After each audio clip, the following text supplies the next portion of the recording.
Bienvenidos a un nuevo capítulo de Gimbori Comparte. Estoy muy emocionada y muy contenta por la invitada que tenemos el día de hoy, Matena Valverde, cabeza y fundadora de Clínica Luli. Ahorita nos va a contar un poquito más acerca de ella y hoy nos trae un tema súper interesante y muy importante que es la integración sensorial. Así es que Matena, bienvenida, gracias por estar aquí y cuéntanos un poquito quién eres, qué haces. Gracias, Lu. Bueno, yo soy licenciada en fisioterapia, tengo una certificación en neurodesarrollo, bebés, niños y adultos, tengo la certificación en integración sensorial y un posgrado en psicomotricidad y una maestría en educación por competencias. Ya 30 años trabajando con niños con alteraciones del neurodesarrollo y bueno, cada día más empapada en el tema pues que hoy nos toca hablar aquí, que es la integración sensorial. Ok, con esos poquitititos años de experiencia y con esas credenciales, ¿qué tal? Cuéntanos un poquito qué es la integración sensorial. Parece que es un tema que, digamos, ha estado muy sonado últimamente. No sé, entiendo que no es un tema de moda porque ha existido toda la vida, pero platícanos un poquito qué es esto de integración sensorial. Sí, ha existido toda la vida y, bueno, antes de definírtelo, se exacerbó mucho con la pandemia, Ok. definitivamente. Y bueno, la integración sensorial es la forma en que cualquier ser humano recibe los estímulos del medio ambiente a través de los 5 sentidos básicos, más los 2 que tenemos que son muy importantes, complementarios, que es el vestibular y el propioceptivo.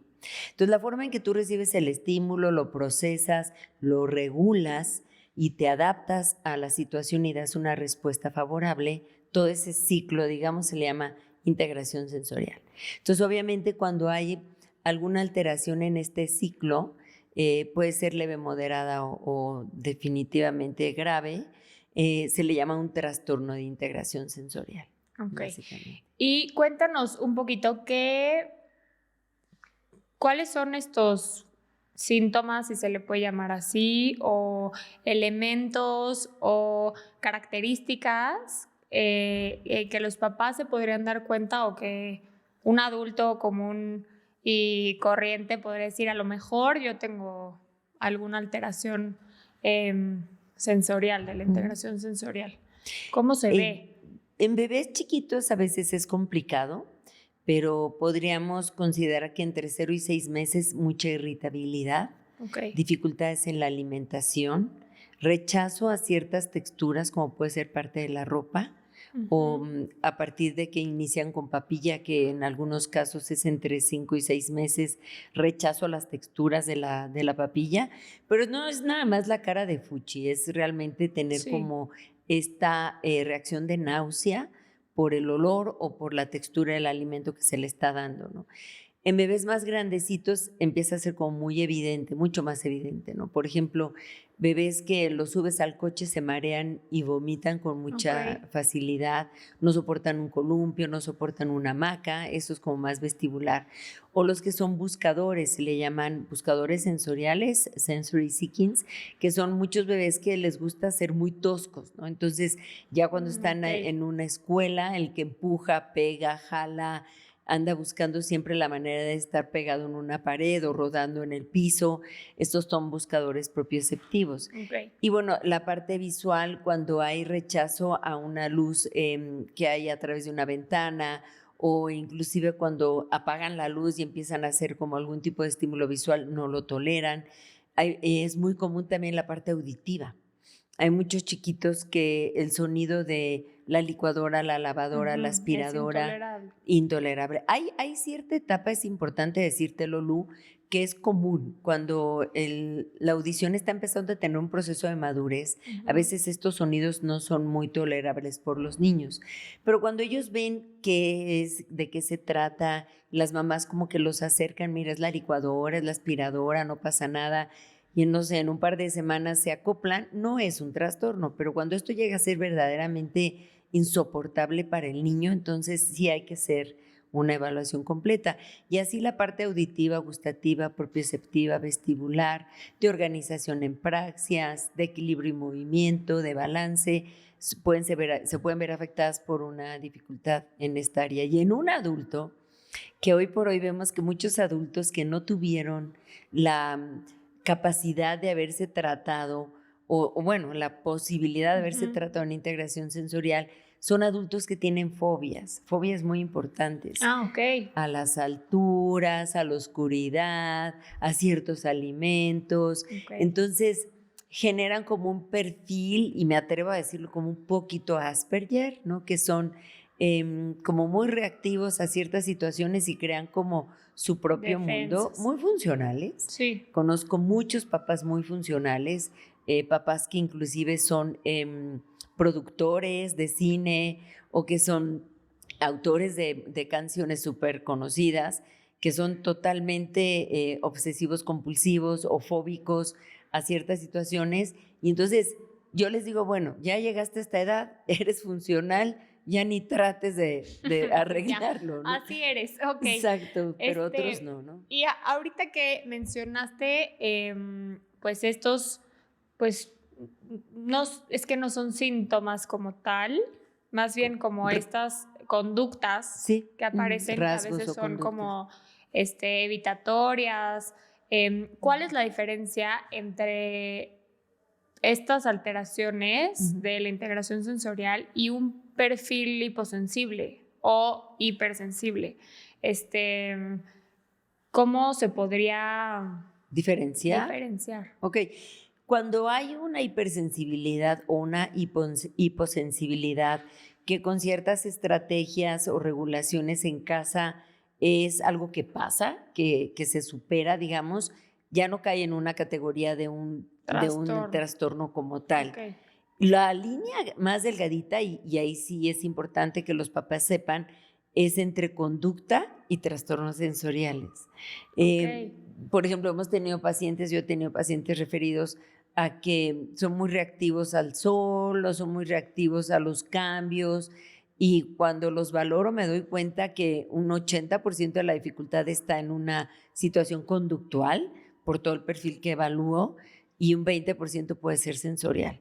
Entonces, los papás tienen que estar muy atentos a qué tanto ese rechazo que está teniendo este pequeño, alguna cuestión a nivel de la recepción sensorial, es un problema que cae a nivel conductual o realmente exacto. Ok, es muy interesante y creo, a mí me nace o sea, yo al final soy psicóloga y digamos que entiendo, pues, entre comillas, algo de todo esto que estás mencionando, pero sí me parece que es confusa esta división, como qué es lo que ya cae en un trastorno y qué sigue siendo algo meramente conductual. Como papás, entiendo que es una etapa además en el que los bebés pues son tan vulnerables, y como papá también supongo te sientes súper vulnerable y que a lo mejor muy inseguro si lo estoy haciendo bien, no lo estoy haciendo bien, etcétera. Como que es una etapa, digamos, pues sí, como complicada, de mucha información, complicada, etcétera.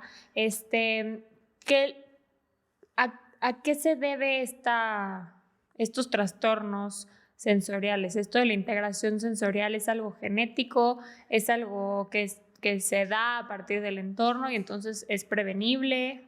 ¿De dónde nace? Sí hay una condición con cierta predisposición hereditaria, porque sí nos hemos dado cuenta que hay un papá que tiene dificultades a nivel de organización sensorial, y el niño las tiene muy similares, papá o mamá, de alguna forma. Entonces, no se han hecho estudios tan formales para saber la genética de los trastornos de integración sensorial, pero sí sabemos que hay una predisposición hereditaria. Sin embargo, sí es importante considerar que todos traemos este potencial de ser reactivos sensorialmente hablando, pero que el factor del medio ambiente puede influir para bien o para mal. Y lo que te comentaba hace un momento es que pues la pandemia exacerbó muchísimos de estos síntomas, al grado de que después de que tuvimos este encierro con los chiquitos tanto tiempo, en el momento de salir y exponerse a todos los estímulos, pues fue muy difícil, sí. Okay. Entonces, dirías que como los trastornos psicológicos, puede ser que tú traigas esa carga genética, como ese frijolito en el cerebro, y toda tu vida pases sin detonarlo, y puede ser que algo del ambiente haga que se detone. Sí, así es. Ok, es que es algo súper interesante y como dices, es un tema también como muy sonado ahora. A partir de la pandemia, ¿qué es lo que ves en estos niños, en estos bebés como pues prepandémicos y postpandémicos? Se han visto muchas alteraciones a nivel social, digamos, que es como lo más obvio que nosotros vemos, pero a nivel sensorial, como cuáles son estas afectaciones que están teniendo y que los papás tienen que estar pues sensibles, claro, para detectarlos. Pues principalmente, por ejemplo, la parte visual, el contacto con el medio ambiente externo, la parte auditiva, ¿no? El darse cuenta que hay sonidos que en su casa, jamás escuchaba, ¿no? Okay. Estos son como los dos sentidos que más se han visto alterados. Después sigue el tacto, ¿no? El tacto también, pues el no tener contacto con la naturaleza en general, el que ya no van al parque o no iban al parque o no iban a la playa. Esto también genera para ellos muchas texturas nuevas que les cuesta trabajo ir regulando, ¿no? Yo diría que esos tres sentidos son como los más importantes, porque al final el gusto, sí o no, pues está presente. Exacto, siguieron comiendo, ¿no? Ok, y platícanos un poquito, también yendo como en esta línea, ¿qué es lo que se trabaja cuando platicamos de integración sensorial? Existe una terapia de integración sensorial. Así es. ¿Qué es? ¿Cómo se trabaja? La integración sensorial es algo que se puede... ¿Recuperar? Te puede rehabilitar. Sí, exacto. O es una condición que te acompaña por siempre, como te acompaña un perfil sensorial. Bueno, primero, para poder establecer objetivos terapéuticos es necesario una evaluación completa, hacer una historia clínica muy detallada, como en todos los campos de la salud, y después aplicar las pruebas específicas para cada edad. Hoy por hoy la prueba estándar, la gold estándar es la EASY, que es una prueba que vino a ser actualizada de la SIP, de la Sensory Integration Praxis Test. Y entonces lo que tenemos es una prueba que se aplica de 2 a 11 años y que puede hacer un diagnóstico muy específico sobre áreas de integración sensorial. En nuestro caso, o en el caso de Clínica Luli, lo primero que pedimos es que los papás y los maestros o el ambiente donde se desarrolla el niño nos llenen unos cuestionarios, y dependiendo del nivel de calificación de los cuestionarios decidimos si se aplica una prueba más o con esas respuestas empezamos. ¿En qué consiste la terapia? La terapia siempre va dirigida a las áreas sensorialmente deficientes. Casi siempre empezamos por vestibular y propioceptivo porque, por ejemplo, el gusto no es muy sano entrar directamente a la boca porque es como muy agresivo para el niño. Entonces empezamos con columpio o hamaca o llanta o el caballo loco que les decimos o el disco. Cada cosa tiene su nombre. Y después usamos mucho la parte propioceptiva, que puede ser jalar, empujar cosas pesadas, abrazarlos como en una manta pesadita, trabajo de salto sobre la pelota o salto sobre los brincolines, y después hacemos ya una parte táctil en donde usamos diferentes materiales. Tú sabes que es espuma rasurar, semillas, arena, el kinetic sand, cualquier tipo de material que pueda regular la parte táctil, y siempre terminamos con un juego de mesa que se vincule a esta parte de tolerancia y frustración. Más o menos en esa forma dividimos nuestras sesiones de manera muy general, pero son muy específicas para cada niño. Sí, es importante que los terapeutas estén certificados, ¿no? Claro, sí, y que los papás también sepan a qué especialista recurrir. ¿No?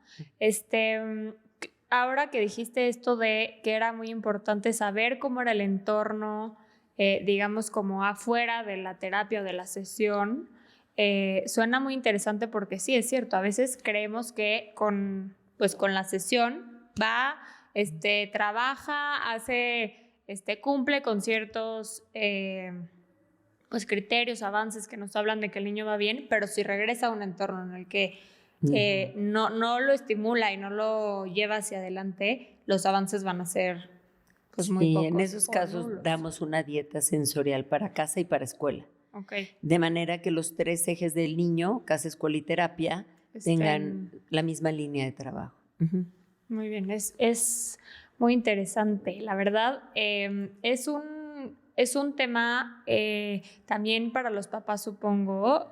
Por un lado, identificar qué es lo que está pasando en el niño. ¿Cuándo dirías que es importante acudir a un especialista? Más allá de que haya niños que son menos tolerantes a ciertas cosas, que son más irritables, que a lo mejor en los famosos Terrible Twos decimos, no, es que está pasando por una etapa complicadísima. Es muy importante, supongo, entre más temprano trabajes con este tipo de alteraciones, mejor pronóstico tienen. Definitivo. ¿Cuándo acudir o cuándo pedir una evaluación? Cuando los signos que estás observando o que son del día a día ya están verdaderamente bloqueando su calidad y su desarrollo en general. Okay. O sea, si el niño de verdad todos los días llora porque lo subes al coche.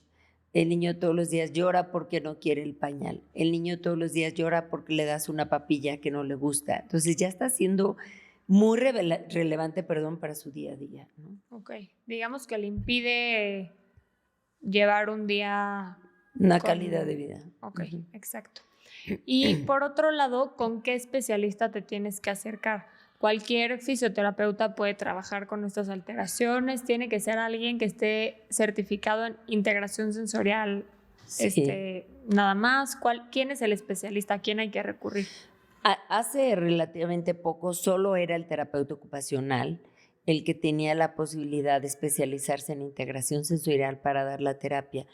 Pero poco a poco se fue abriendo la oportunidad a los terapeutas físicos y de lenguaje. Sin embargo, la certificación, los que podemos terminar toda la formación somos los físicos y ocupacionales. Okay. Los de lenguaje se forman en los dos primeros módulos, pero ya lo que es intervención ya no lo toman. Entonces, oficialmente debe ser un terapeuta ocupacional o un terapeuta físico que esté certificado en integración sensorial.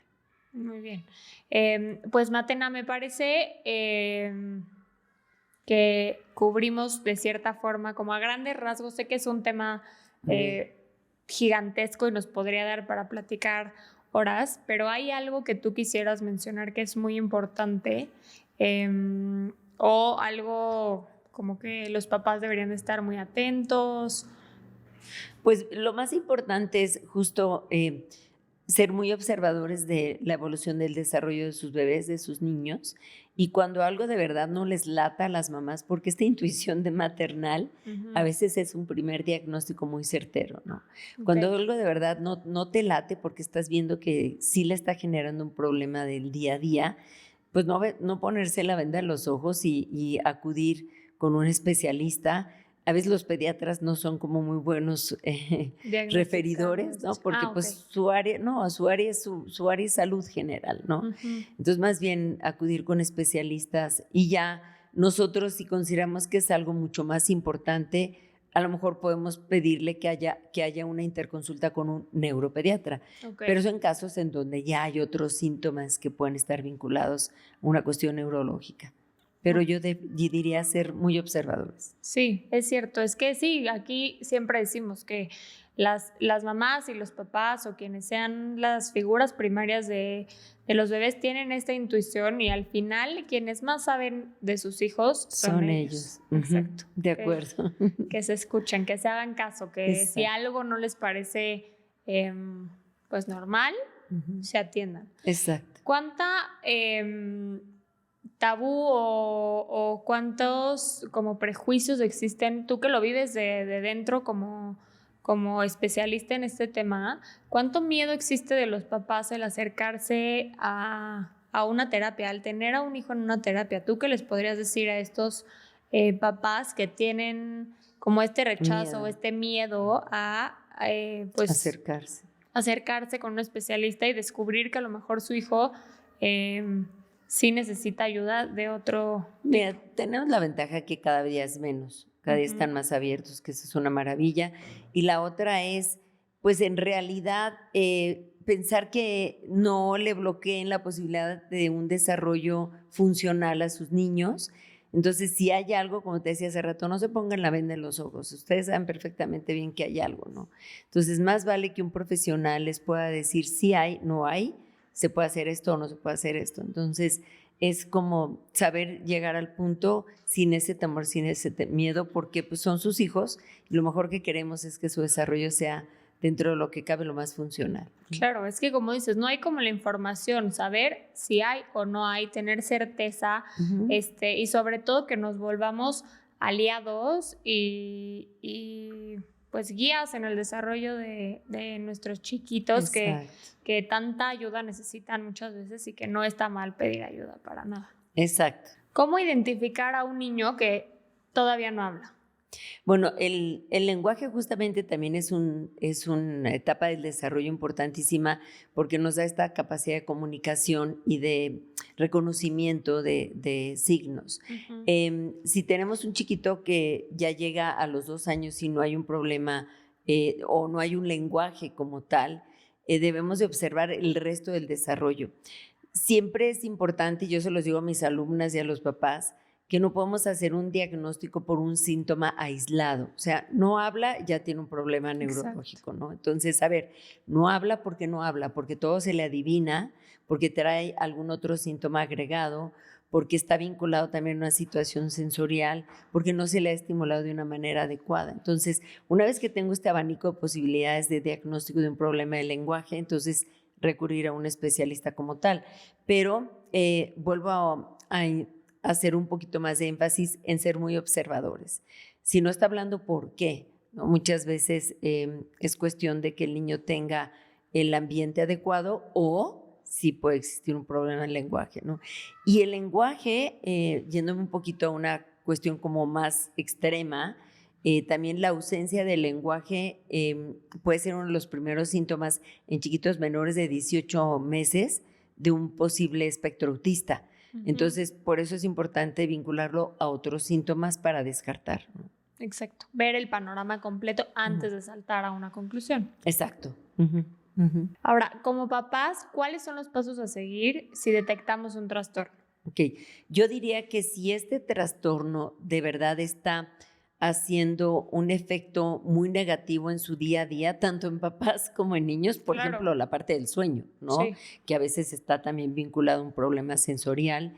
Si ya el niño tiene 3 meses y no duerme bien y sigue siendo muy irritable y no quiere comer, entonces definitivamente no esperar más de un mes, a lo mejor con algunas estrategias que se le hayan podido dar a través del pediatra o de otros profesionistas, pero no esperar más de un mes para poder recurrir al especialista. Y definitivamente es muy agradable decir, ya lo evaluaron y no hay nada, o ya lo evaluaron y hay algo que hacer, ¿no? Ahora, los niños que tienen este tipo de alteraciones en la integración sensorial, ¿qué tan recomendable es que vayan a una escuela?